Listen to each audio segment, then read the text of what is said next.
Part 26. Treating the concubine, eliminating the wife, reborn.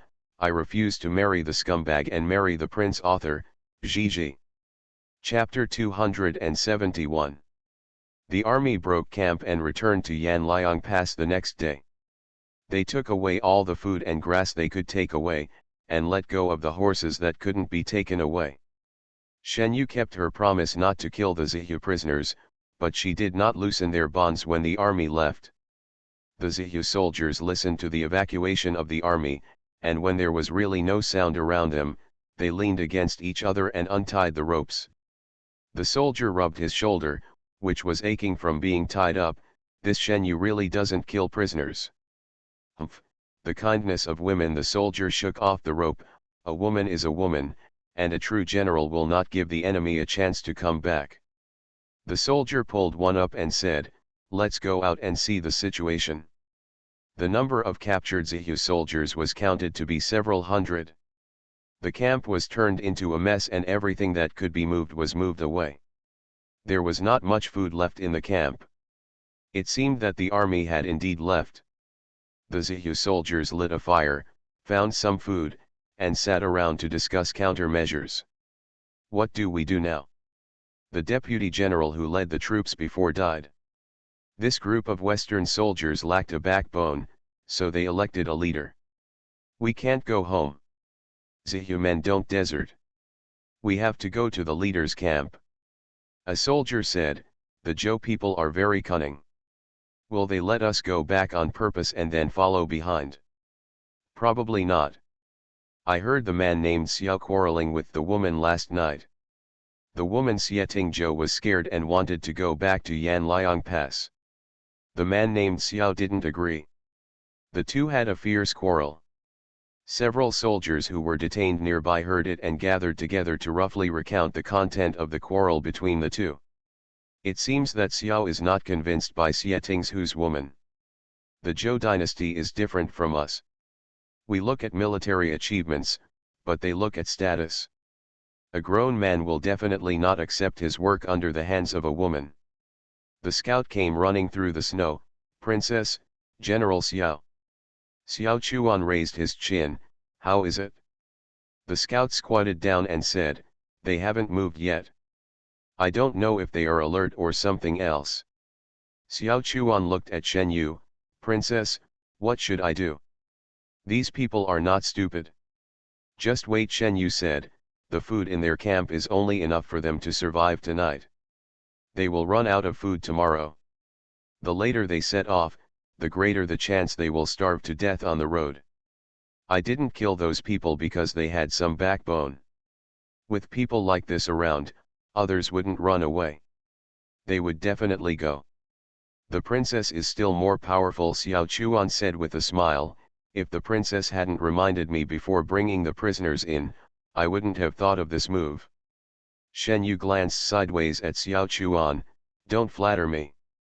Xiao Chuan smiled and touched his chin. The beard on his chin had grown. Xiao Chuan, never lie." "Oh." Shen Yu stood up. "Then your scene last night was probably from the heart." "Of course not." Shen Yu left him with a back view and waved her hand towards him. The soldier on the watchtower rubbed his hands and saw someone passing below. He stretched out his hand and made a gesture to indicate that nothing was wrong. Shen Zhao nodded and entered the tent holding a military newspaper. "Here we come." Xiao Changfeng was sitting in the tent with his upper body naked, and the military doctor was applying medicine to his back. Xiao Changfeng was injured in the previous battle, and a 3-inch long gash was cut on his back. Shen Zhao looked at Xiao Changfeng's scar-covered back and thought of Shen Zhongan. Shen Zhongan had the same condition, and it was hard to find a good patch of skin on his body. After Shen Zhao and Xiao Jiajin entered the hinterland of Zihu, it was easy to occupy the camp here. Boda's army pressed against Yanliang Pass, and there were not many soldiers in the camp. This place is backed by the Red River, so you can go deeper if you go in, and you can quickly evacuate if you go back. When Shen Zhao decided to lead his troops to leave that day, Xiao Changfeng finally relaxed and decided to lead the Xiao family's army deep into the hinterland of Zihu. The Xiao family army has not had a good fight for a long time. They have been guarding Chaihe for many years, and they have faced the guerrillas of the Zihu tribe. From time to time, they would hit each other a few times, harass them, or steal things and then leave. The land here is barren and it is thankless to be stationed here. When I return to Beijing to report on my work, I will be laughed at by the morons from the Ministry of Revenue, saying that the Xiao family army eats the food of the common people and plays hide and seek with the Zihu people at the border every year. I'm afraid the knife is all rusty. If 1 million military pay can be allocated to 80, it would be considered lucky. Xiao Changfeng could only swallow his anger. Fortunately, Shen Zhongyan often helped, and whenever Yan Liangwen had some surplus food, it was always sent to Chaihe. Xiao Jiajin urgently needs a victory to prove himself. They have already faced off against Boda twice. Boda's troops are superior to theirs and they can't fight head-on. So they learned the tactics of the Zihu people and fought guerrillas with them. Instead of engaging in frontal attrition, small groups harassed Boda. Running around. Although time was delayed, neither party gained anything. We should have played like this a long time ago, Xiao he said on the side. Boda is good at offense, but not good at defense. We will play fast break with them and run away after the attack. There is a military report. Shen Zhao raised the military report in his hand and handed it to Xiao Changfeng to read first. After Xiao Changfeng read it, he handed it to Xiao He and said, "You and your sister were both taught by Shen Zhongyan and have the same brain." Shen Zhao smiled and said, "That girl's thoughts are more lively than mine." "It's a pity," Xiao Changfeng said, "it's a pity that I gave birth to a daughter." "My dad said the same thing." Xiao Changfeng waved his hand, "That's different. Your father feels sorry for her because she is a girl, but I am really sorry that she was not born a boy." After Xiao He read the urgent report, he couldn't help but glance at Shen Zhao and said, "Your sister is really courageous." Right. Xiao Changfeng glanced at Xiao He, "If I hadn't married Xie Tingzhou, I would have wanted to ask her to be your wife, but it's a pity that Wang Ji from the north got there first." Dad, Xiao He glanced at Shen Zhao awkwardly, "My brother is still here, so just stop talking nonsense, okay?" Xiao He used to dislike Shen Zhao, but after this period of time, he has relaxed a little bit, and it is limited to not stumbling for the other party. Xiao Changfeng laughed and hurt the wound on his back, "But it is true that without King Balin it would not be your turn. Your brother is still with her." Xiao He was embarrassed, so he quickly changed the subject. "Let's get down to business, Shen." Princess Balin led the troops to repel the Western Jew at Yanliang Pass, and also pulled out the camp where they retreated. I don't know what happened next. Suppose Boda is attacked from both sides, but the channel for us to exchange information with the princess is too slow. Take this military report as an example. It says that it happened on December 17. The news returned to Yanliang Pass and made a big circle. We are already 23 now and we don't know the situation there at all. It is impossible to launch a front-to-back attack. Treating the concubine, eliminating the wife, reborn, I refuse to marry the scumbag and marry the prince author, Gigi. Chapter 272. Yes, Xiao Changfeng stopped smiling. Boda is stuck in the middle, cutting off the lines for us to communicate with each other. Now everyone is playing blindly and relying on their feelings, but Boda can choose to attack any of us. And we don't know yet, so we have no way to provide reinforcements in time. Shen Zhao stared at the fire thoughtfully. The frostbite on his hands was heated and itched uncomfortably, so he had to squeeze his fists to relieve it. It's a real problem. Xiao He said, "How about continuing to attack quickly and contain Boda on our front line so that they have no time to worry about the rear? Princess Balin can catch them off guard in the rear." "No. No." Xiao Changfeng and Shen Zhao said in unison. Xiao He's proposal was rejected by both of them at the same time, and it was hard to talk for a while. Xiao Changfeng looked at him and said, "Son, let me tell you why. The method you just mentioned is based on us being able to exchange information.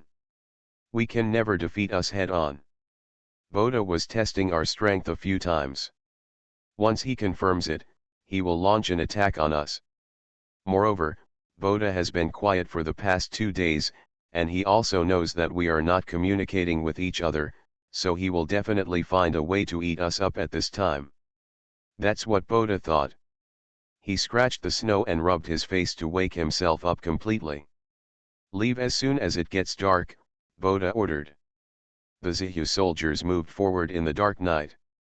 They were familiar with the route and headed towards the camp occupied by the Xiao family army. There was snow and wind at night, and even the soldiers with the best eyesight could not see far from the watchtower. By the time they heard the sound of marching and shouted about enemy attack, the Zihu people were already 100 meters away. There was a muffled sound in the camp, and the boulder smashed a huge crater into the ground. When Xiao Changfeng and Shen Zhao saw huge rocks falling from the sky, they finally realized that they had made a mistake in their estimation. Boda was not testing their strength before, but he was waiting for the opportunity. Boom! The boulder fell from the sky again and hit the center of the camp. Surrounded by the boulder were wailing soldiers. Some of them were crushed to pulp by the boulder before they even had time to cry out in pain. A rain of flaming arrows fell from the sky amidst the heavy snowfall. The tents in the camp were set on fire, and the fire suddenly became bright. This is the Zihu camp they temporarily occupied, and there is no wall at Yanliang Pass that is several feet thick to act as a barrier. Quick! Form an army. Xiao Changfeng lifted up the tent and came out, got on his horse and put his helmet on his head. Set up the crane wing formation. Shen Zhao's left wing, Xiao He's right wing. The cavalry took the lead and rushed out from both wings. The war drums beat in the dark night, and the snowflakes rolled up the military flags and flew. The two armies rushed to fight each other, and their swords clashed with each other, making clanging sounds. The sound of fighting, and the sound of horse hooves intertwined together and echoed throughout the battlefield. Blood dyed the snow red and bodies were everywhere. The sound of fighting continued for 2 hours. The wind and snow gradually subsided, and Xiao Changfeng returned to the camp to rest for a while. I can't stop it, Xiao he gasped and said, I didn't expect Boda to bring a weapon to attack the city. Xiao Changfeng gritted his teeth, he is in a hurry and wants to knock us down quickly. He is not prepared to take the camp. He changed the subject, where is Shen Zhao? Xiao he raised his eyes and looked around, he's not back yet. Let him come back, Xiao Changfeng shouted, Boda and the others have limited boulders. Let Shen Zhao come back first, and let the shield soldiers and archers top it. As soon as he finished speaking, a soldier rushed in, sorry, General Xiao, reinforcements from Zihu are here. It looks like there are 20,000 troops. Xiao Changfeng was shocked by the news, and then Shen Zhao also rushed in from the side door of the camp on horseback. Before Shen Zhao even dismounted, he shouted, we must retreat, we can't carry it anymore, their reinforcements are coming. Xiao Changfeng's heart sank, Shen Yu defeated 11 Zhu and didn't take advantage of the victory to pursue her? She actually asked them to come for reinforcements. How is this possible? Xiao he cursed lowly, women, maybe they are timid. Shen Zhao didn't dare to refute now and couldn't explain. He also couldn't figure out why Shen Yu didn't continue the pursuit. This was not her character. But no matter what, he did make a mistake in judgment, or he lacked a tacit understanding with Shen Yu, and did not understand the other party's intentions when the message was not passed through. Now the reinforcements from Zihu have arrived, and they have lost this battle. We can't control that much now. Let's retreat. We can retreat to Chaihe. In fact, if we retreat to Chaihe, the crisis of Yanliang Pass being attacked by troops will be solved. Although the losses tonight are indeed a bit heavy, at least Yanliang Pass has not destroyed the city.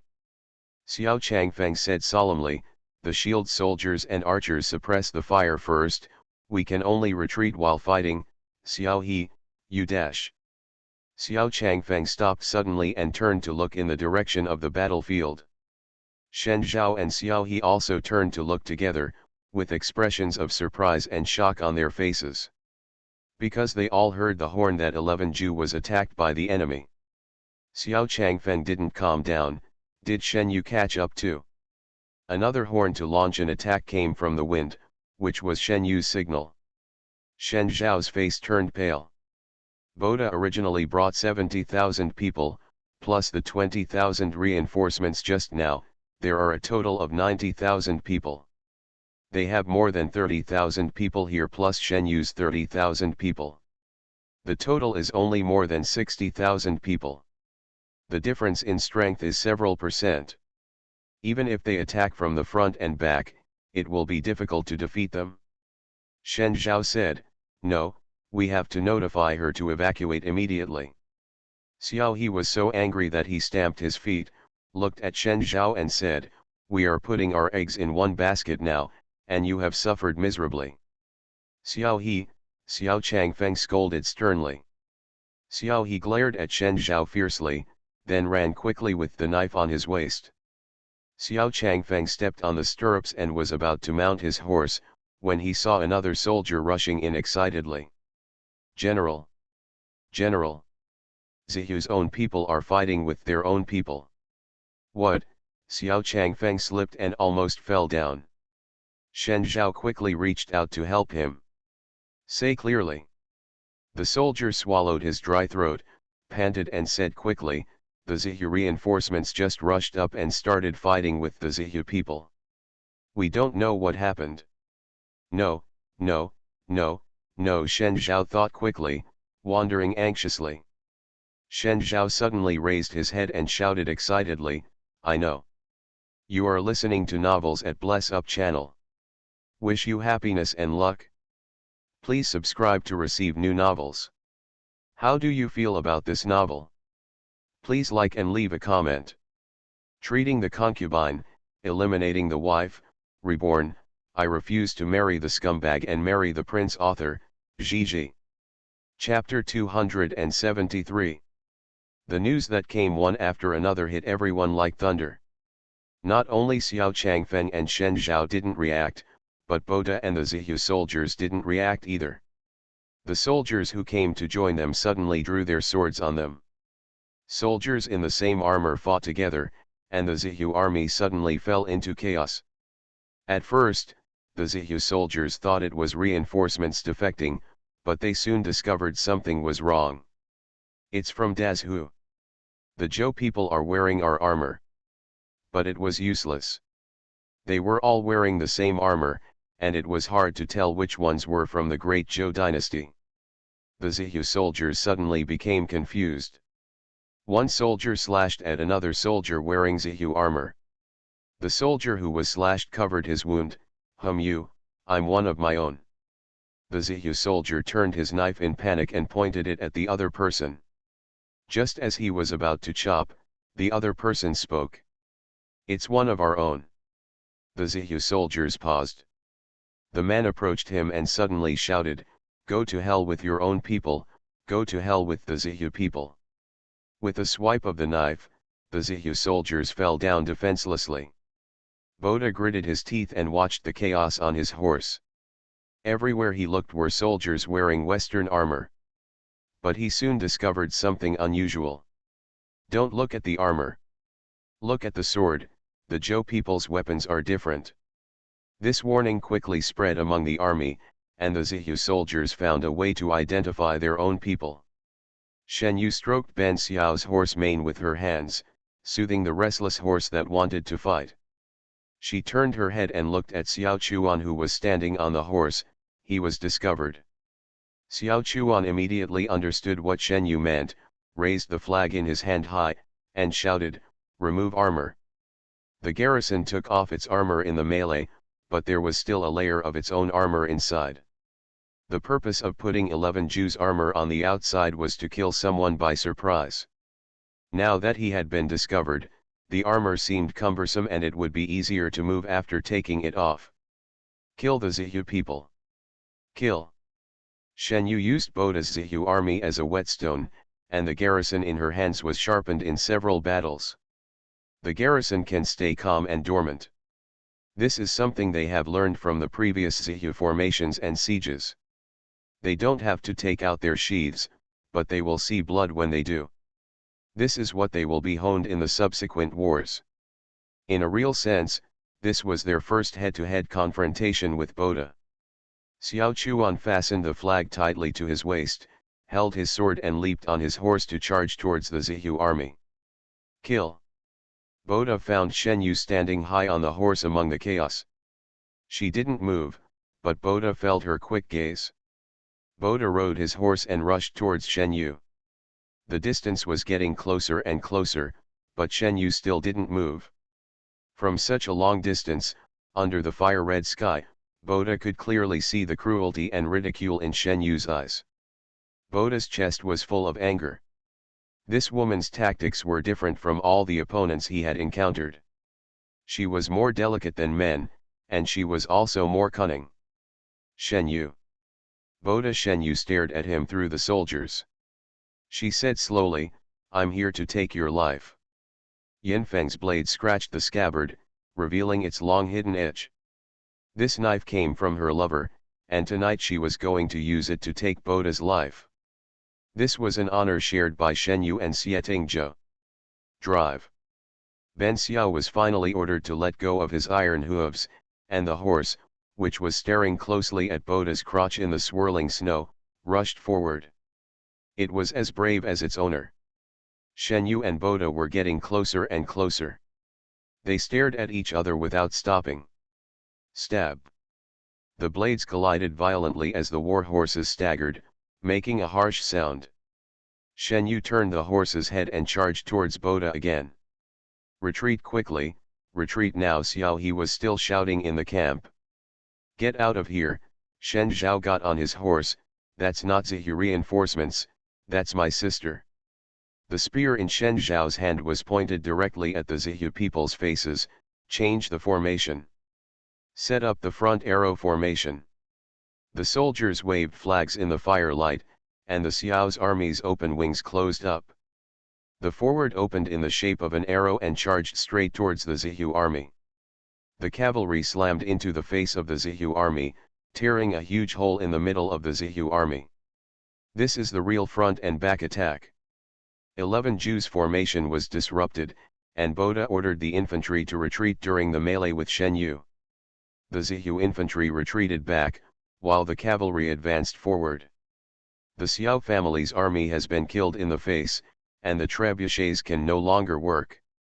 Now they rely on tactics and formations. Xiao He was completely slapped in the face, but he didn't even have time to feel ashamed before he had to join the battlefield again. When Xiao He pierced a Zihu man with his spear, his horse's hoof was also cut off. He rolled off the horse, and the spear got stuck in the bones of the Zihu man. When he pulled it out, his movement was delayed for a moment. The moment on the battlefield was life and death, and another Zihu soldier's knife fell towards him. At that moment, Xiao He forgot to breathe, and smelled the smell of death for a moment. Stab! The severed hand flew out with the knife. Xiao Chuan reined in his horse in front of Xiao He. Hey, why did you fall to the ground? Come on, let me pull you up. Looking at the hand that leaned towards him and stretched out towards him, Xiao He could not recover from his daze and looked at the person on the horse uncertainly. They hadn't seen each other for a long time, and the person in front of him was very sharp and very different from the Xiao Chuan in his memory. Just as Xiao Chuan was about to reach out to grab it, the hand retracted again, as if teasing him. Xiao He, Xiao Chuan you. Xiao Chuan slashed the Zihu people who came up to attack him with a knife, and gritted his teeth and said, if you plan to lie here until the end of the war, then you'd better lie down and pretend to be dead, but you have to ask God first to protect you from being trampled to death by horse hoofs.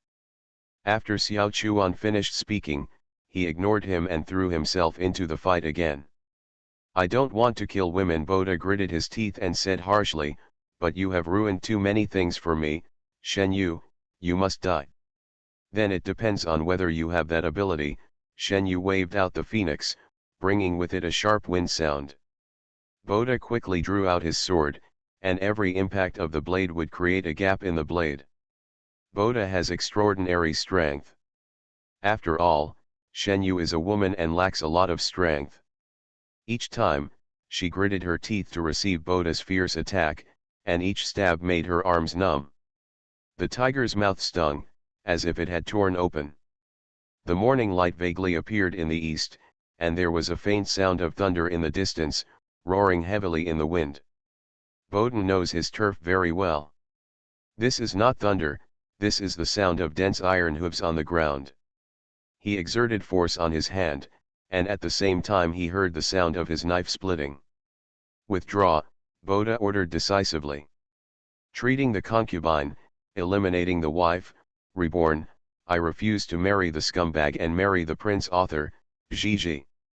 Chapter 274. The sound of iron hooves came closer, it was the strong wind blowing from the north. The Zihu soldiers fled further west. King Yunwei stepped onto this messy land at the first ray of dawn. The black armor spread out in a line in the sky, rushing towards the battlefield like a thick city wall. A fierce horse galloped towards the entrance of the camp and reined in Xiao Changfeng. Xie Guangzong took off his helmet, steam rising from his white hair. General Xiao.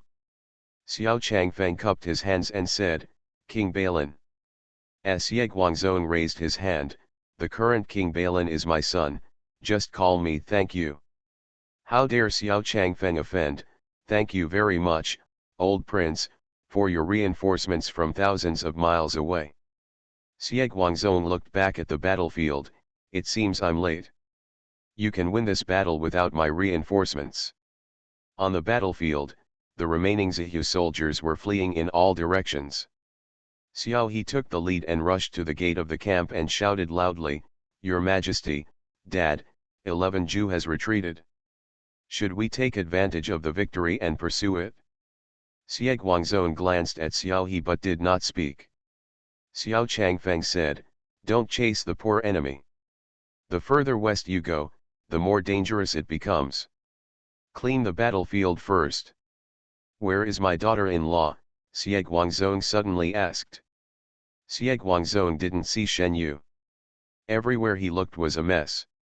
This was the destructive power brought about by the war. Xiao Changfeng shouted, Xiao Chuan. Xiao Chuan was running around the battlefield, searching for Shen Yu everywhere.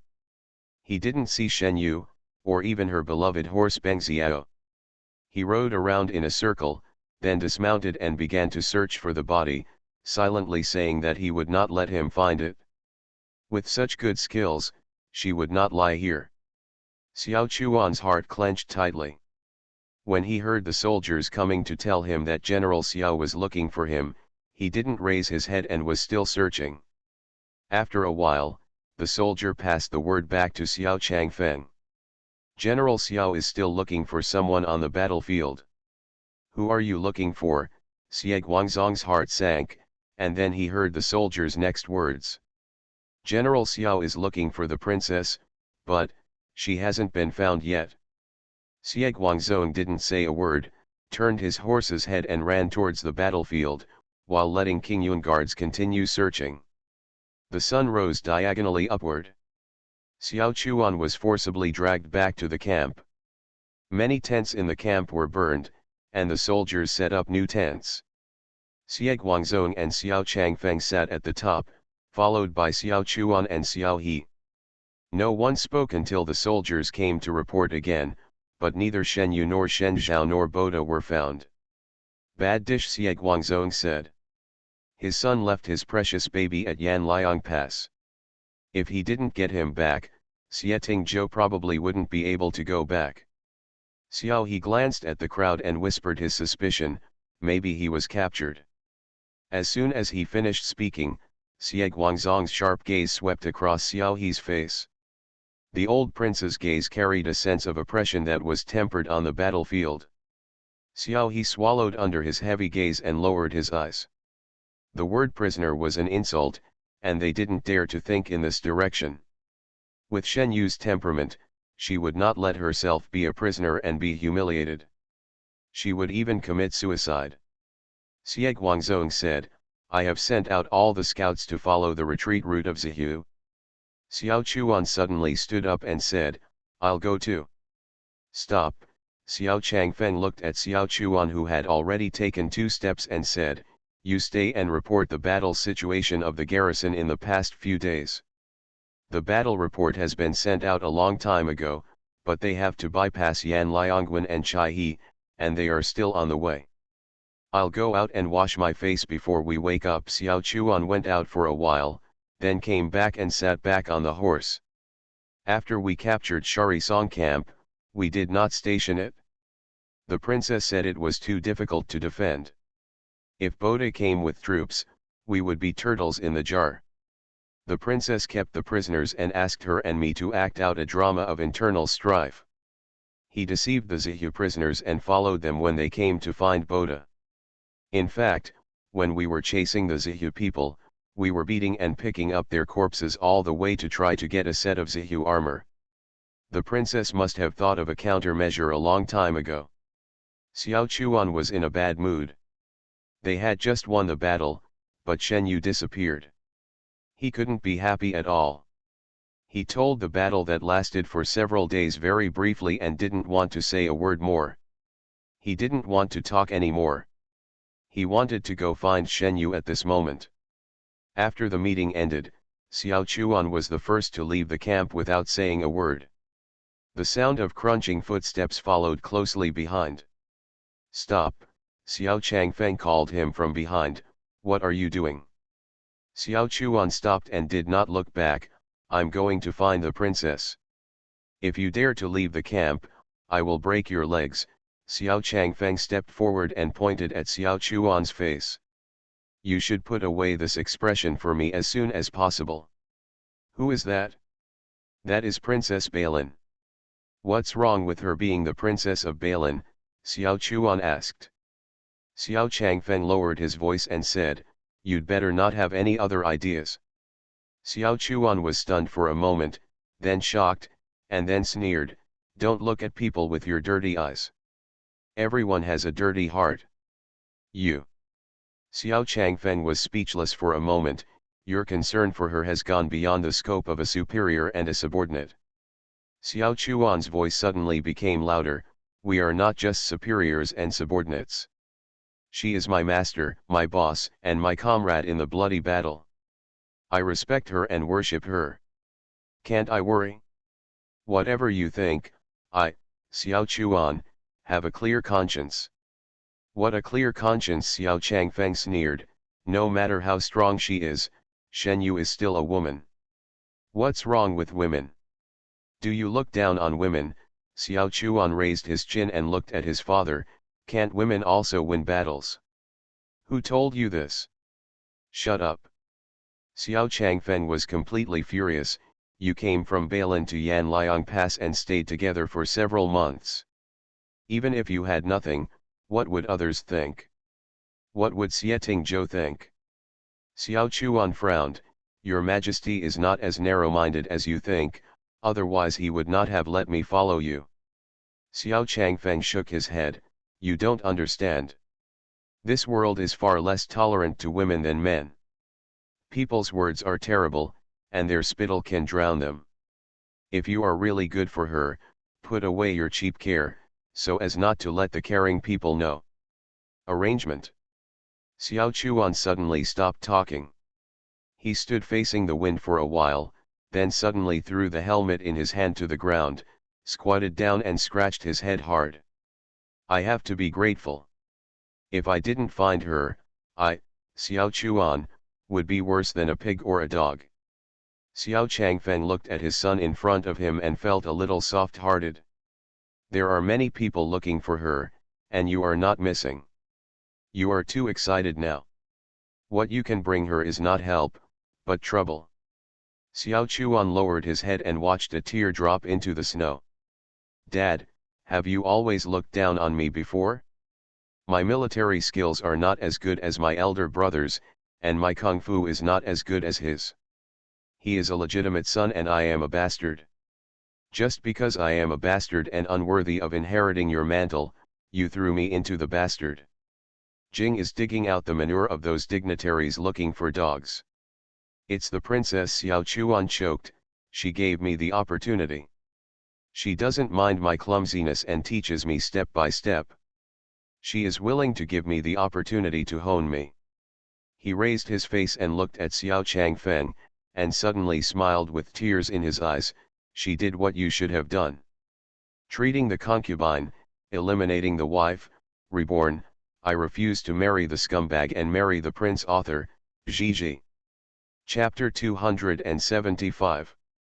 The news that Xieting Zhou was approaching Yanliang Pass had come a few days ago. In the past few days, Cao Guangjin had been arranging manpower to clear the snow on the road from Ganzhou to Baiguan, making sure that Xieting Zhou's carriage could move smoothly. 11 Feng sat on the horse and looked at the carriage coming at the end of the official road from a distance. He held Qingyun guard still and rode up to meet it. The person at the front of the team was Chang Hung, and he was very happy to see 11 Feng. When the two of them crossed each other, they reached out and touched the armbands, which was regarded as a handover. After Xieting Zhou, their guards were still in charge. Your Majesty. Xieting Zhou opened the curtain a little and saw Zifeng riding a horse and following the side of the carriage. Where is the princess? 11 Feng said, the princess and General Shen went to Chaihe. I didn't expect the prince to arrive so early. I will send a message to the princess to come back. Xieting Zhou frowned slightly. No need, let's go directly to Chaihe.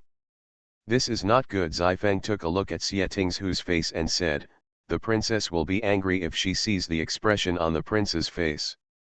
If she runs to Chaihe again, won't you be scolded at her door? The princess won't be able to wait for more than a few days, so you might as well take advantage of these few days to take care of her. Xieting Zhou paused, said nothing, and lowered the curtain. There was no trace of falcons in the sky. White feather was flying to the west a day ago. It likes the territory of the Zihu people, where there are many ptarmigans and grouse. The carriage entered Ganzhou city along the official road. Cao Guangjin had been waiting at the door early, but no one saw him, and the carriage passed directly in front of him. Before Xieting Zhou came, Sixi had redecorated the small courtyard. The house was paved with rugs and a heater was installed, but it still looked a bit crude. Xieting Zhou's face darkened when he entered the house. After entering the house, he closed the door and no one dared to disturb him. Si-11 was so nervous that she didn't know where to put her hands and feet. Brother Feng Si-11, who was not very young, also followed Chang Lu and called Brother Feng, is the prince dissatisfied with my arrangement?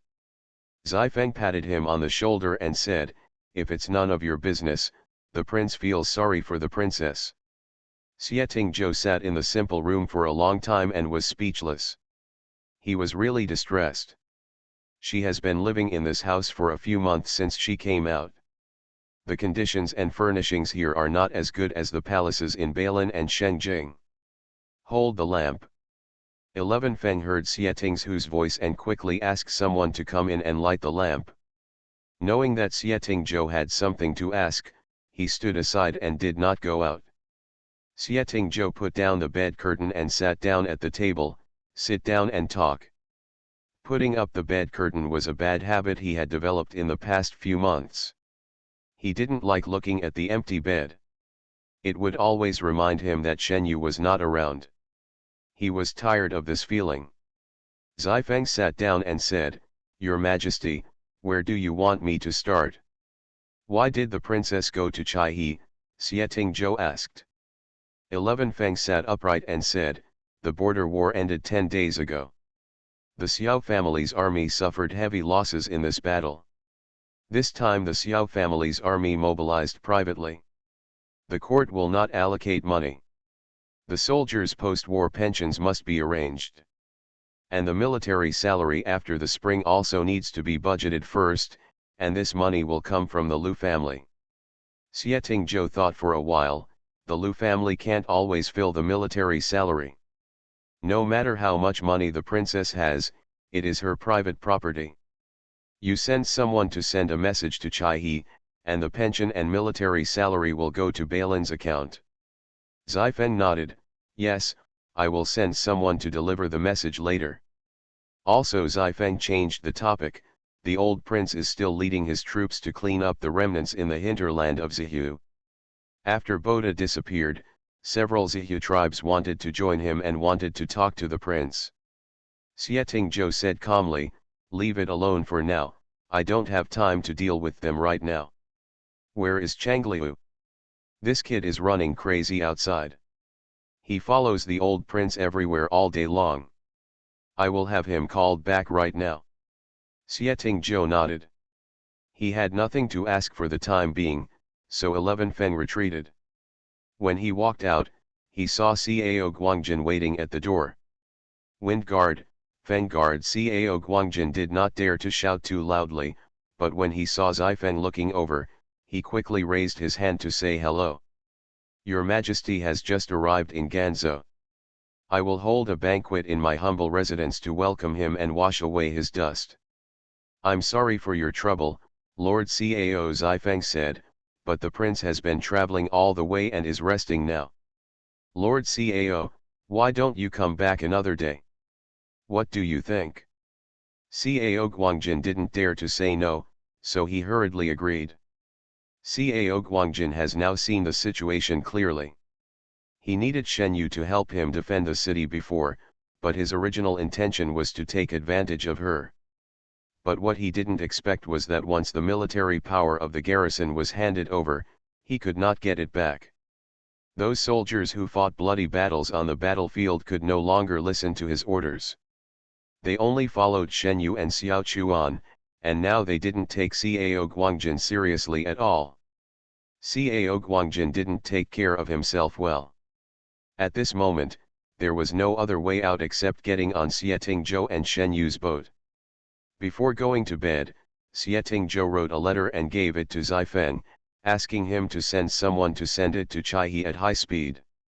The messenger rode out of Ganzhou city, walked around the city and came back at dawn. In the evening, Cao Guangjin held a banquet in honor of Xieting Zhou. The banquet was still held on the waterside pavilion of Cao Mansion. Your Majesty, Cao Guangjin held the wine with a smile on his face, I would like to offer you a glass of wine. Your Majesty is ill and should not drink alcohol. I will drink this glass for myself. Xieting Zhou looked at a stage set up opposite the waterside pavilion, with actors in thin clothes singing in the snow. Cao Guangjin changed his mind and took it to heart. Xieting Zhou said, when I came to Ganzhou Mansion, this was the first time I saw a mansion.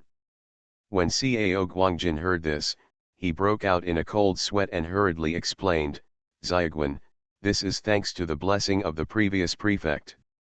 This is the former prefect's residence. After Xiaoguan took over last year, he lived here. Who was the previous prefect? Xieting Zhou pretended not to know. Cao Guangjin, that's right. Oh, I remember it. Cao Guangjin was interrupted by Xieting Zhou before he finished speaking, is he the one I killed first and then played him? With a clang, the stool under Cao Guangjin's butt fell to the ground. He reacted quickly and quickly got up and stood aside. Of course he knew that the former magistrate was beheaded by Xieting Zhou, and he only reported it after the beheading.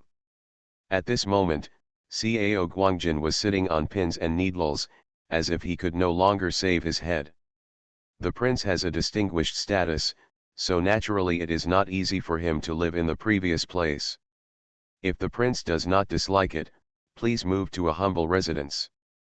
Xieting Zhou glanced at Cao Guangjin and said, my king and his concubine can live there, so I can live there too. The reception feast turned into Cao Guangjin's hungmen banquet. When Xieting Zhou was sent away, his legs were still trembling. This couple really doesn't get along well with each other, and they don't take soft and hard measures. You are listening to novels at Bless Up channel. Wish you happiness and luck. Please subscribe to receive new novels. How do you feel about this novel? Please like and leave a comment. Treating the Concubine, Eliminating the Wife, Reborn, I Refuse to Marry the Scumbag and Marry the Prince. Author, Gigi. Chapter 276. Xieting Zhou got on the carriage. Just as 11 Feng was about to get on his horse, Cao Guan came forward. Guard Feng, could you please tell the prince that the princess really wants to live there herself? I didn't mean to neglect the princess. I know Xifeng got on his horse and accidentally saw a carriage following behind him. What is that? Cao Guangjin whispered, I saw the prince looking at the opera singers a few more times, so. I advise Master Cao not to ask for trouble. Xifeng reminded, there is no benefit in trying to speculate on the prince's intentions. After saying that, he caught the horse's belly and followed the carriage. It's not that Xifeng wanted to remind him, he really didn't want to hand over these troubles to Xieting Zhou. As a guard, he would do his best to keep the trouble away. Back in the small courtyard, Dr. Yu went into the room to check Xieting Zhou's pulse. 11 Feng went out to tell people to deliver medicine. When he came back, he saw someone sitting under the eaves. Came back. The person under the eaves raised his head, revealing Changliu's childish face, and he started crying every time he opened his mouth. Brother Feng. Xifeng hurriedly glanced at the door, pulled Changliu up and walked out of the courtyard. The prince wants to ask you for questions, please don't show me this expression for a while. Changliu knew it, but he couldn't help it, and tears fell down. I didn't find the princess. I searched everywhere, but I couldn't find her. Xifeng didn't say a word, his face was sullen, and his eyes were a little red. The old prince is still leading the Qingyun guard brothers to look for each other. Changliu cried and said, if the princess is still, why hasn't the princess come back? Xie Guangzong led the Qingyun guards in a carpet search, almost turning 11 Zhou's territory upside down. He is not looking for his daughter-in-law, he is looking for his son's life. If Shen Yu is gone, Xieting Zhou will not be able to survive no matter what. It has been more than 10 days, and as time goes by, hope becomes slimmer, but no one gives up. 11 Feng hooked Changliu's head and rubbed the back of his head, the princess will definitely come back, don't cry, be careful that the prince will notice later. Changliu sniffed quickly and quickly wiped away the tears on his arm, but his eyes were still red. Don't reveal the secret, Xifeng warned again, the prince is still seriously ill and cannot bear the slightest stimulation. Yet Changliu nodded vigorously, Mamaji didn't dare to go, Brother Feng, I'm scared. Xifeng looked at Changliu and suddenly reached out and slapped Changliu on the back of the head. This slap was not gentle, and Changliu rubbed the back of his head for a long time without reacting. 11 Feng kicked Changliu on the butt again, go. Changliu was kicked so hard that he staggered a few steps and looked at him angrily, why are you kicking me? Are you still afraid? Don't be afraid, Changliu said angrily. Just use the feeling you have now. Xifeng patted his back, keep it up, and you won't be afraid anymore. Changliu had been running on the battlefield for many days. He was very tired. He was kicked by the wind when he couldn't find anyone. He really went to see Xieting Zhou with this feeling. Xieting Zhou was drinking medicine when the door to his room was suddenly opened without being greeted. Changliu stepped through the door and said loudly, why do you want me to come back? Xieting Zhou shook the medicine in his bowl. He raised his eyelids and glanced at Changliu's face from bottom to top, after following the princess for several months, no one cares about you, but you have become more courageous. Do you usually yell at the princess like this? The courage Changliu had just mustered up suddenly gave way, and he slumped his shoulders and said, no, I have respect for the princess. Xieting Zhou looked into his eyes, your eyes are red, who bullied you? Brother Feng just hit me, Changliu said. Xieting Zhou was not prepared to take care of this matter, why are you running outside with my father? Changliu clasped his hands, Zihu has a lot of game. I'm hunting wild snow chickens with you. Xieting Zhou raised his head to drink the medicine, put down the bowl and asked, are you hunting? Hunted and eaten. Xieting Zhou sneered, I asked you to follow the princess, and you went to Zihu to hunt snow chickens for me. Chang Liu lowered his head and kicked the pattern on the with his toes, not daring to answer. Xieting Zhou asked, where is the thing I asked you to do? Chang Liu raised his head and was stunned for a moment before he realized that he had remembered everything about the princess. He had taken it out and read it several times in the past few days, and he had already memorized it by heart.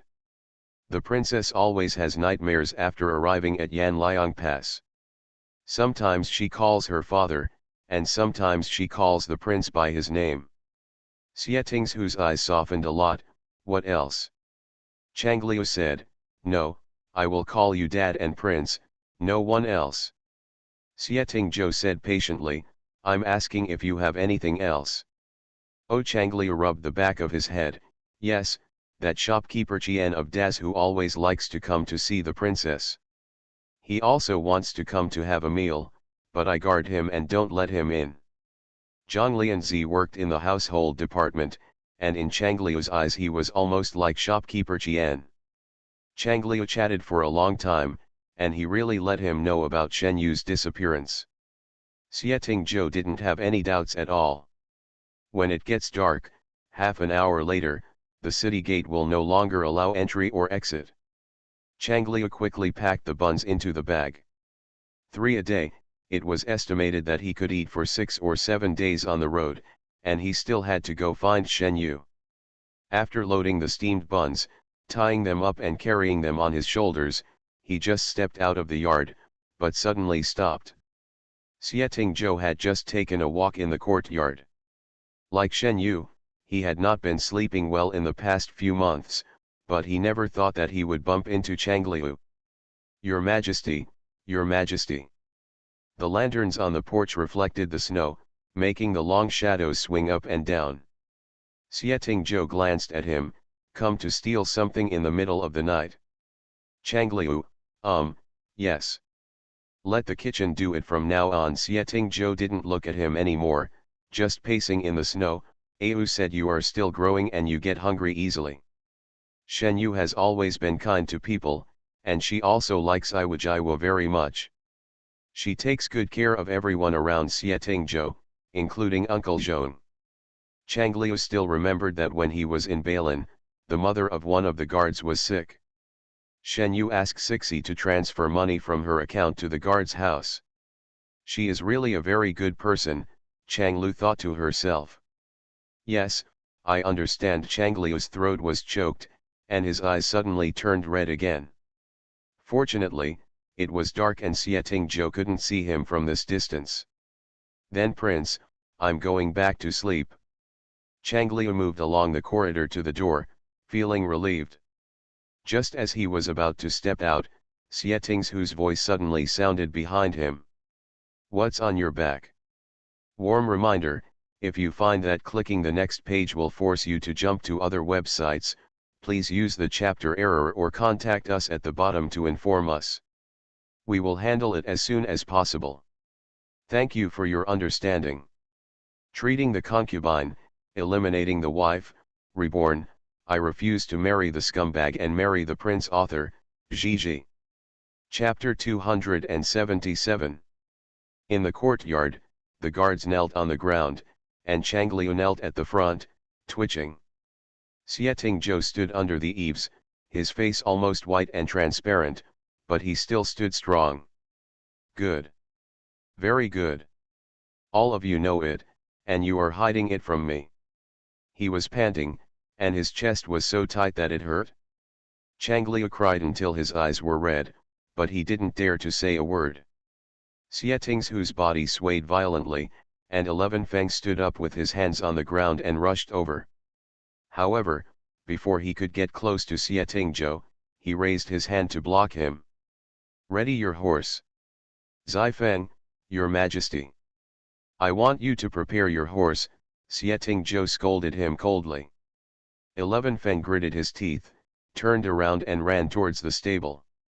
Dr. Yu, who was standing aside, quickly tried to dissuade him. "Your Majesty, the old prince has already led people to look for you.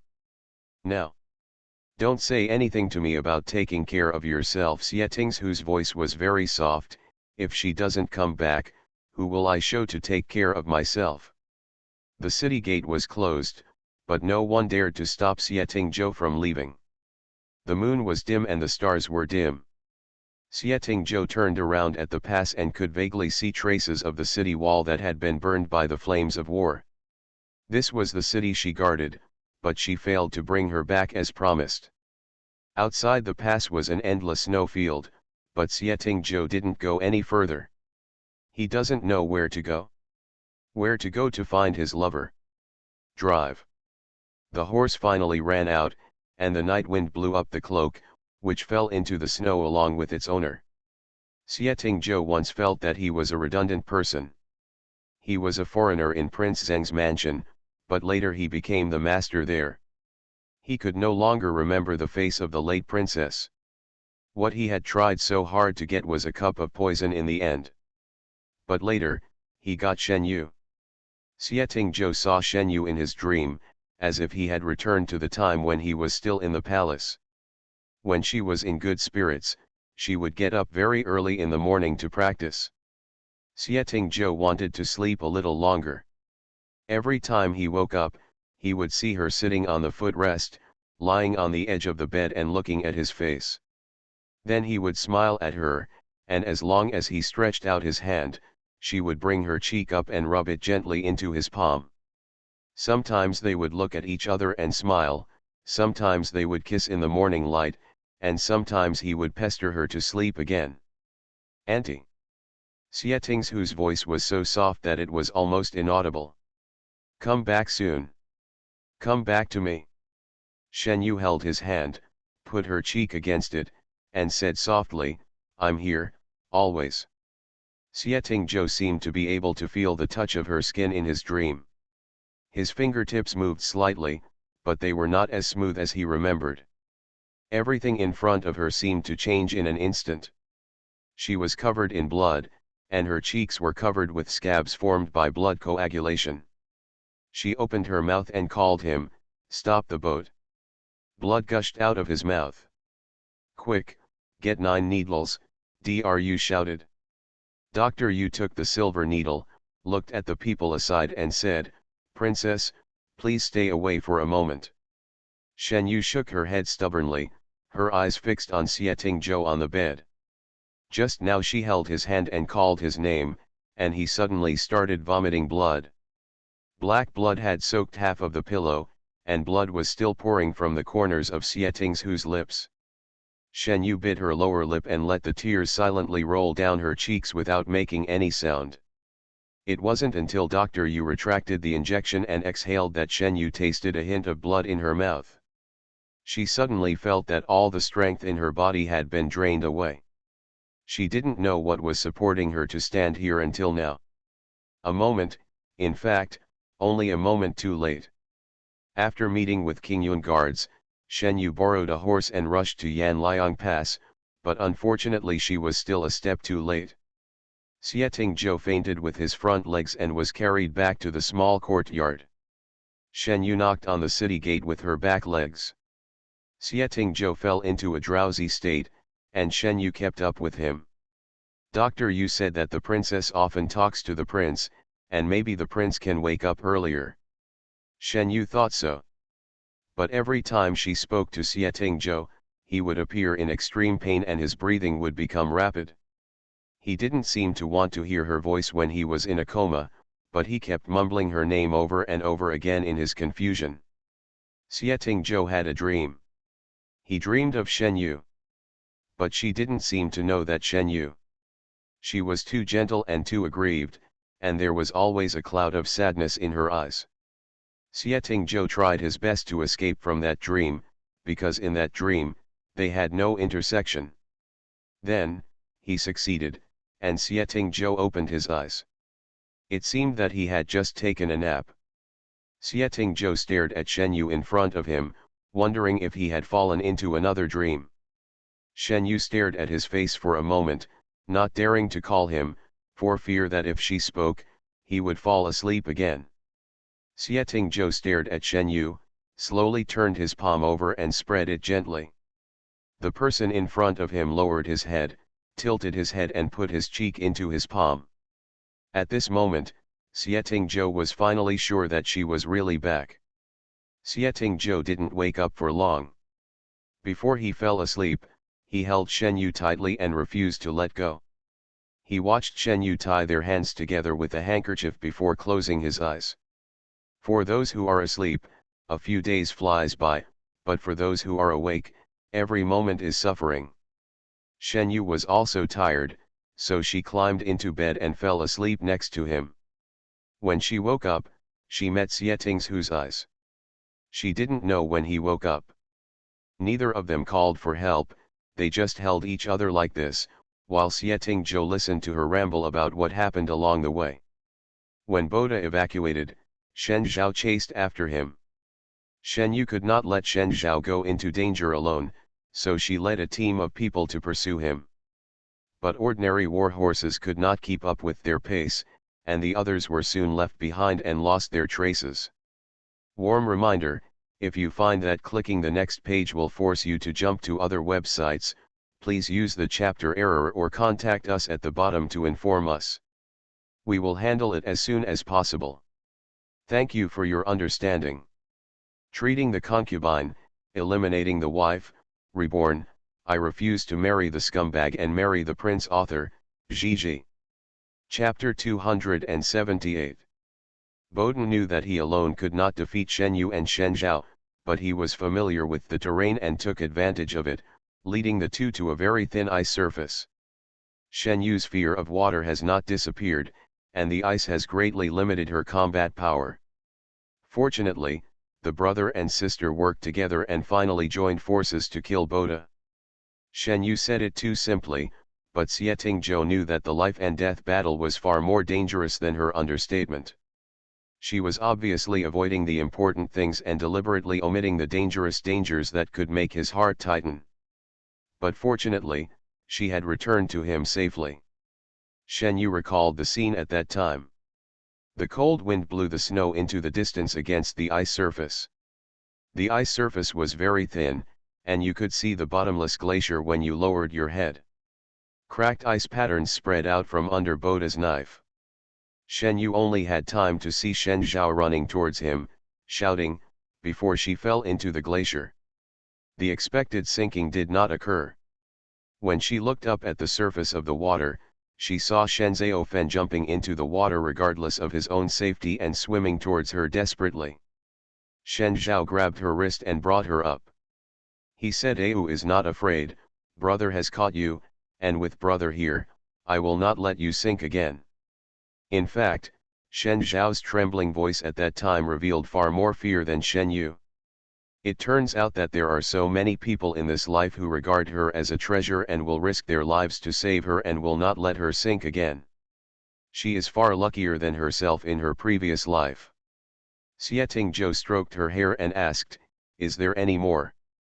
Shen Yu thought for a while and continued, "After the ice broke, we could only drift downstream with the broken ice, and then find our way back after reaching the shore.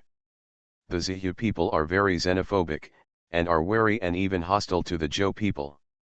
When we ask for directions on the road, some Zhiyu people will automatically avoid us, and some will even chase us with shovels.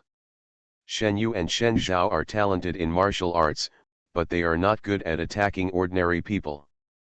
Ben Xiao ran away when they fell into the water. The land in Zhiyu was vast and sparsely populated. He could only walk back on one pair of legs if he couldn't find horses or help, which delayed him a lot. Shen Zhao was still injured.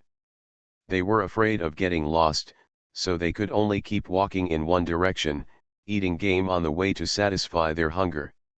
Later, Shen Yu saw Bai Yu hunting for prey. To be precise, Bai Yu saw her. Then Bai Yu came with the Qingyun guards. Shen Yu took the horse and rushed back overnight, but it was still a little late. Shen Yu asked about the war in the north again. They leaned together and chatted for a long time. Shen Yu fell asleep again before dawn. Auntie. Shen Yu turned around and saw Shenzhongan again. The wind was strong on the hillside, and Shenzhongan stood there facing the wind, his hair blown by the wind already turning white. What are you doing standing still? Come here, Shenzhongan urged her. Oh, here we come. Shen Yu walked over quickly, but stopped in front of the hillside. This was a dream that had troubled her countless times. She knew what she would see when she stood on a hillside, and she began to feel scared for no reason. Shenzhongan turned around, Zai fell on the side of his face, he stretched out his hand towards Shen Yu. Don't be afraid, come to daddy. Shen Yu slowly took steps towards the hillside. The moment she stepped out, the ice and snow melted away from the soles of her feet and spread toward the hillside. After the snow melted, green grass was revealed. When she really stood up, what she saw was clean grass. The green grass pushed away the ice and snow, and was still extending towards the sky, extending. There are no longer corpses scattered in front of us, but a pasture for horses and Mercedes-Benz. The green grass bowed its body in the wind. Shenzhongan took Shen Yu and sat down on the hill. They looked into the distance and felt the warmth and tranquility for the first time in their dreams. Shenzhongan raised his hand and pointed into the distance. Green grass will grow on the ground where your horse's hooves tread. He touched Shen Yu's head and said, my girl has found her own way. You are going much better than Dad thought. If you go your own way, you can go further than you imagined be far away. Shen Yu lowered her eyes sadly, but I couldn't save you and the soldiers. You are just a human being, Shenzhongan said, you have sent away those 100,000 wronged souls. My father is proud of you, and your mother is also proud of you. Shen Yu looked at him and blinked, Mom. Shenzhongan looked aside, his eyes smiling gently. Shen Yu followed his gaze and saw a vague figure in the distance. She lost her mother when she was young and could not remember what her mother looked like, but the moment she saw the figure, Shen Yu was sure that it was her mother. Shenzhongan stood up and patted his robe, I have to go. Shen Yu panicked instantly, don't go, Dad, don't go. Your mother has been waiting for me for too long. Shenzhongan smiled at her in the morning light, we are going to a faraway place, and I won't come to see you in the future. Dad, Shen Yu chased forward a few steps, but felt a pair of big hands tightly holding her waist, stopping her from going forward. Shenzhongan walked farther and farther. Finally, the two figures stood side by side and waved to her. On the other side, the soldiers also stepped on the grass and left towards the distance. Ayu Sieting Zhou called softly, but the person in his arms did not move. The lamp oil was about to burn out, and the lights in the room became very dim.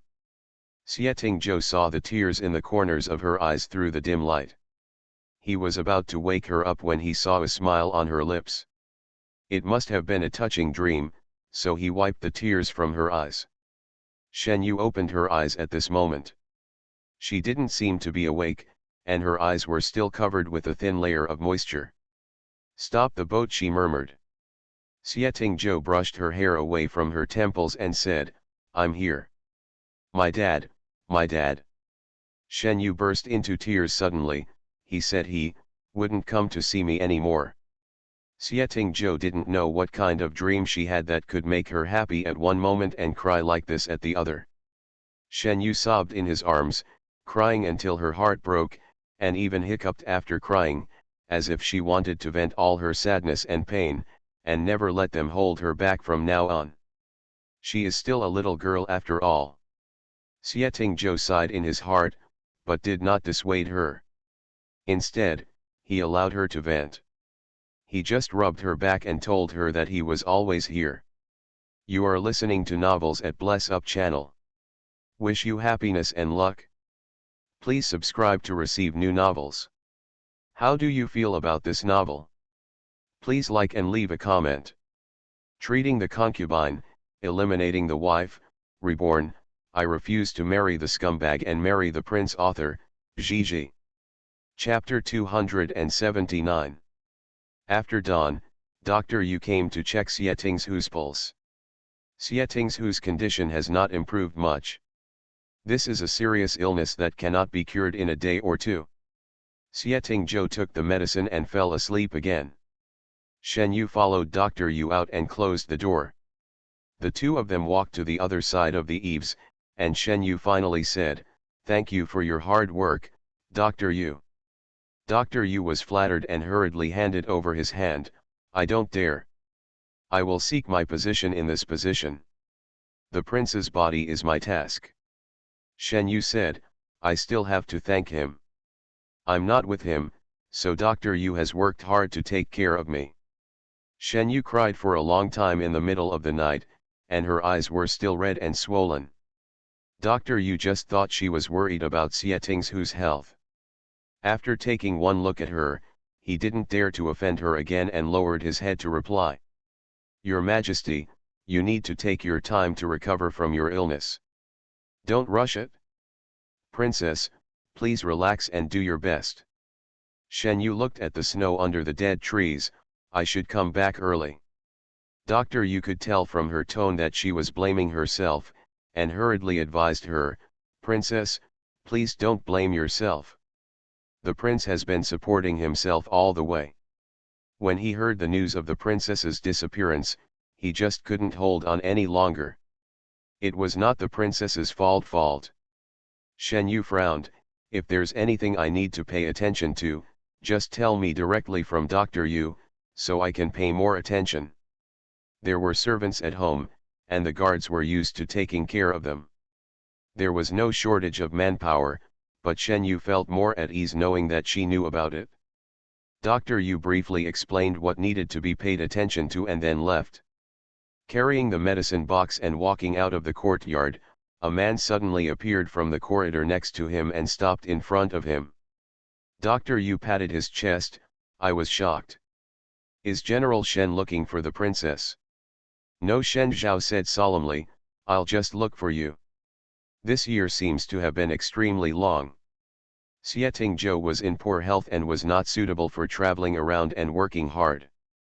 Besides, there was nothing urgent at the moment and he had been shut down in recent years, so he simply settled down in Ganzhou. Xieting Zhou has been able to get out of bed these days. King Yunwei's best military craftsman made a deck chair and placed it by the window with a thick mattress on it. Sometimes Xieting Zhou could lie on it and bask in the warm winter sun.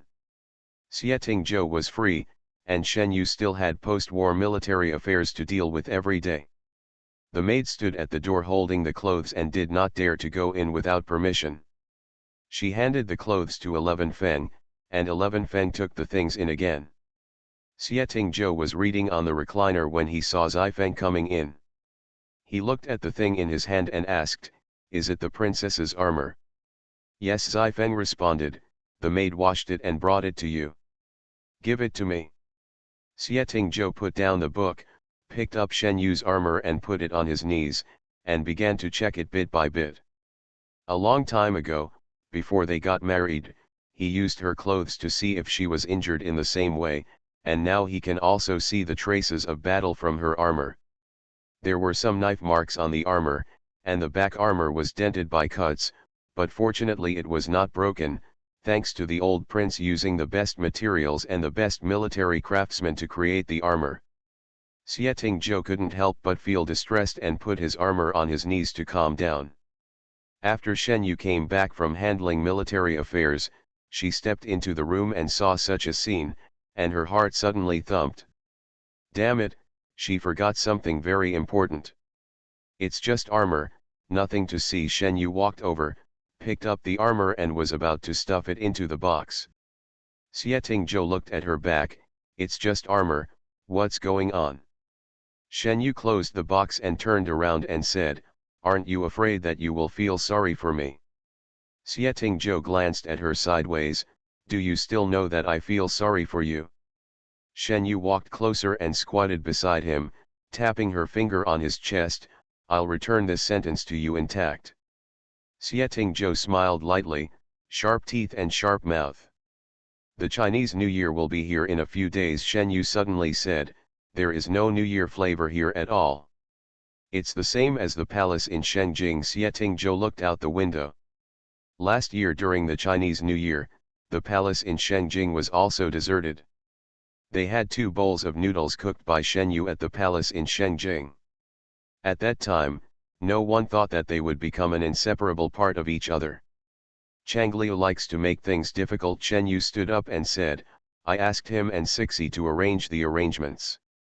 He was determined to be happy. Xietingzhou watched Shen Yu run out, lifted the blanket, stood up, and took out the armor from the box. Shen Yu made the arrangements in a short while. Chang Liu and Sixi were still children, so they took the money and ran very fast. 11 Feng brought the medicine over again, and Shen Yu took the medicine into the house. She glanced at Xietingzhou when she entered the door and saw that he had the armor on his lap again. Why did you turn it over again? Shen Yu put the medicine tray on the table, picked up the bowl and tested the temperature. It was still a little hot. Xietingzhou didn't answer her. The room was so quiet that Shen Yu finally noticed something strange. She turned her head and saw Xietingzhou's eyes half closed, and the light coming in from the window made his face pale. Shen Yu swallowed, walked over guiltily, picked up the armor, and put it back into the box. When she turned around, she saw Xietingzhou getting up and walking towards her, holding a thin piece of paper in his lowered hand. Shen Yu's heart suddenly tightened, but she still let him see it. Xietingzhou approached her, and this. Shen Yu looked at what he handed over and didn't dare to reach out to take it. Xietingzhou just stared at her face without saying a word until she slowly raised her hand, his fingertips loosened, and the letter paper with words written on the front and back brushed past her fingers and fell down. Shen Yu. Xietingzhou said, "You are so cruel."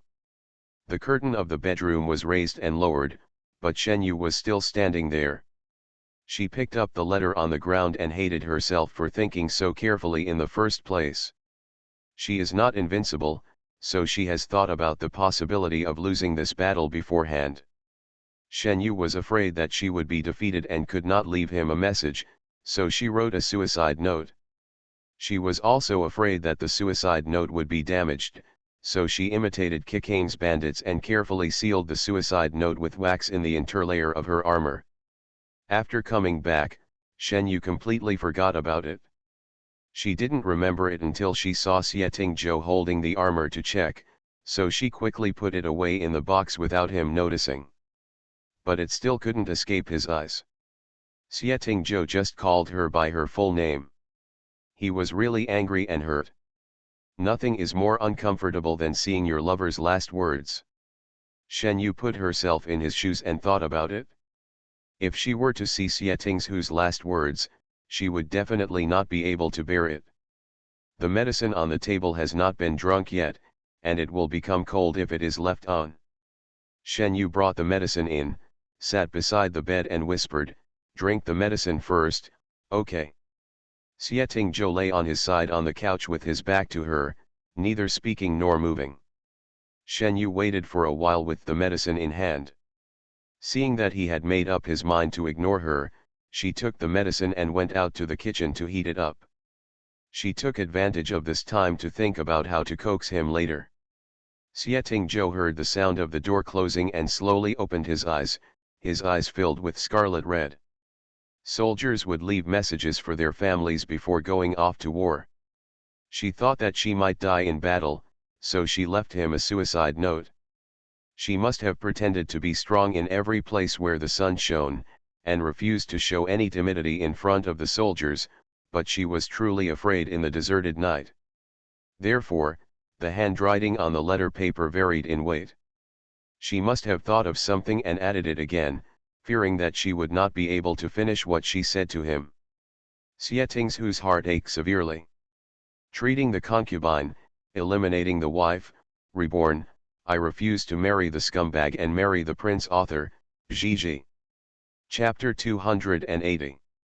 11 Feng stood under the eaves and saw Shen Yu coming out with medicine. Just as he was about to step forward, Chang Lu grabbed the corner of his clothes. "Brother Feng, don't go." 11 Feng didn't know why. "What's wrong?" Chang Liu said in a low voice, I just saw that the prince's face was very dark, and now the princess is also in a bad mood. It's probably because they had a fight, and you will be accidentally injured if you go. Zifeng thought about Shen Yu's expression and said, the princess has not changed much. You believe me, Chang Liu said matter-of-factly, I have been with the princess for so long, and I can tell at a glance that she is in a bad mood. No more, believe it or not. Chang Liu shook the money bag in his hand and said, I forgot to bring my money just now. Sixi is still waiting for me at the door. I'm going to buy New Year's goods. After Shen Yu took the medicine and returned to the room, Xieting Zhou still maintained his previous posture without moving. Drink the medicine. Shen Yu poked Xieting Zhou's back, drink the medicine, drink the medicine. Xieting Zhou still had no reaction. If you don't drink it, it will cool down and I will have to heat it up again. My hands were burned just now. Xieting Zhou moved slightly, don't lie to me. It's true, Shen Yu said pitifully, if you don't believe me, look at it, it's really hot. As soon as he finished speaking, Xieting Zhou turned over, took her hand and looked at it. He looked at one hand and then looked at the other. There was no burn on it. Xieting Zhou's face turned darker, he threw her hand away and turned over to lie back. Shen Yu poked his back again, but this time Xieting Zhou completely ignored him. Shen Yu climbed up on the bed and clung to his back, reaching out to hug him from behind. Xieting Zhou was really angry this time, grabbing her hand and trying to pull it away, but when he touched the calluses on her hand, his heart softened. Other people's girls were kept in a boudoir without touching the spring water, but his princess wanted to hang her life on a knife. Xieting Zhou held her hand, and the fire in his heart was extinguished, followed by more heartache. Auntie. He choked up as soon as he opened his mouth, which made Shen Yu extremely flustered. Xieting Zhou's voice was weak, I sometimes feel that no one in this world can keep you. If you want to leave, you won't stay for anyone. That suicide note made Xieting Zhou weak from pain, as if she was always ready to leave him. If you want revenge, go forward without hesitation. No one can stop you. If you want to kill Boda, you can pursue him for thousands of miles. If you want to leave me one day, I probably won't be able to keep you. I will not leave you. Shen Yu buried her head on his back. He had lost a lot of weight, and his forehead touched his clear spine. She said, only death can separate us in this world. This is what Xieting Zhou is most afraid of, and it is also what Shen Yu is most afraid of at the moment. She clearly remembered standing by the bed and watching him vomit blood and her mood as he lingered at the gate of hell. At that moment, she actually regretted why she didn't slow down and spend more time with him. If he just left like that, she might not be able to survive. Xieting Zhou said that even if we say goodbye, we can't be separated. If she fails to come back, he will go with her to heaven and earth. But she came back, and now that he was standing on the edge of the cliff, he could no longer say such words. If he is not here, he hopes that she can live well and live for him, but she must not forget him. Shen Yu didn't think so much at the moment, she just didn't want to make him sad anymore. I want to stop now. I won't go anywhere by your side. I will always stay with you. Her revenge has come to an end, and there is only one Marquis Xianping left to fear. It is time for her to live a good life for herself. Xieting Zhou turned over, stretched out his arms to hold her over, pressed his lips against her forehead and said, that's what you said. Yes, Shen Yu replied affirmatively. I'm going to tie you up so that you can't go anywhere. Xieting Zhou's words were childish, but his tone was so serious, stay by my side and you won't go anywhere. Okay. Shen Yu handed both hands to him, tie them up. Xieting Zhou pushed her hand away, and Shen Yu raised her arms to look at him. Xieting Zhou immediately turned his face away. Shen Yu pulled his face back again, looked at his red eyes and said, Xieting Zhou, why are you so delicate? Shut up, Xieting Zhou said coldly. That's right. Look, Your eyes are red. Shen Yu's fingertips touched the corners of his eyes. Stop the boat, stop the boat. Shen Yu called him in a whisper. Xie Zhou didn't want to hear her shouting like this anymore, which made his heart soften. He grabbed the back of her neck and pressed her down so that she had no chance to speak again. He had taken medicine for too long, and there was an lingering medicinal smell on his lips and tongue, lingering on her lips and teeth. Xie Zhou wanted to be inseparable and possess him fiercely. This is used to fill the emptiness of being far away from her, as if he can't catch her at any time. Shen Yu let out a short breath in his kiss. You're sick. I can. You don't want your life. I am measured, Xie Zhou said stubbornly. Then, I'll do it. The persistent people were rewarded, the curtains dropped, and the cramped space suddenly became hot and hot. During his illness, Xie Zhou was not as weak as Shen Yu thought. He changed from a stormy wave to a blue wave, and became particularly annoying. The beating of the waves could still force Shen Yu to burst into tears. The medicine beside the bed went cold again, and Xie Zhou called the maid to come in. After the maid entered the room, she noticed from the corner of her eye that the bed curtain was hanging down. The prince came out and poured a glass of water. The slightly loose robe revealed a red neck and a thin layer of sweat on the neck. The maid didn't dare to offend, didn't dare to raise her head, and hurriedly took the medicine and went out to heat it up. 11 Feng stood guard at the door. Normally, Xie Zhou would be the first to call him.